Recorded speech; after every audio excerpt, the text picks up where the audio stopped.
Hi from Cape Tools. Gas can be very, very daunting, and a lot of people don't understand the varieties and how high pressure and normal pressure work with regulators and the various different gases. For oxygen and LPG, you should always be using a high pressure regulator. This specifically is an LPG regulator. It's got a tap to control the pressure, and this gets threaded straight onto your LPG bottle. Then you get a variety of different hose sizes. So you'll get your normal 6mm or 8mm orange hose, and you get this in blue for oxygen too. Then you get the braided hoses that come on your normal soldering torches. For gas and LPG, have you ever noticed that the oxygen has no groove on the outside, and gas, the LPG or acetylene, has a groove? The one threads to the left and the one threads to the right, and this is so that you cannot mix up the two different gases. These are called tail pieces, and this is actually what fits into the inside of the hose. So you need to make sure that you get the right size to fit on the inside of your gas.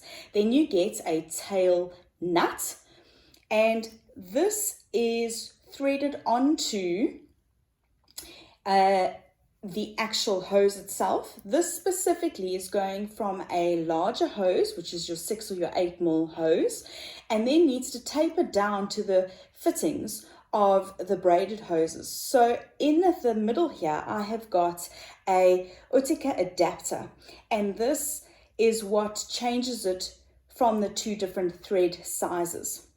What you also need to make sure is that you crimp the hoses with the right kind of crimp. This is a very special crimp for the small hoses.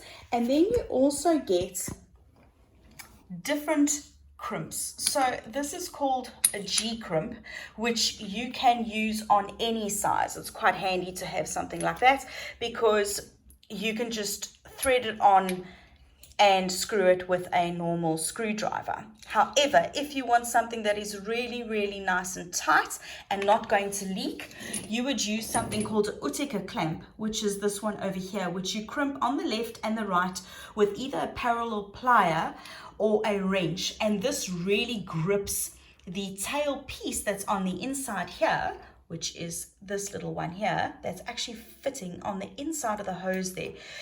It grips it really nice and tightly. What I have here is also a Y piece with taps. So the one goes to my soldering torch, the other one goes to my melting torch. So that allows me to have a set of bottles with two torches instead of having two setups. So you can open and close the taps if you don't want them all to work.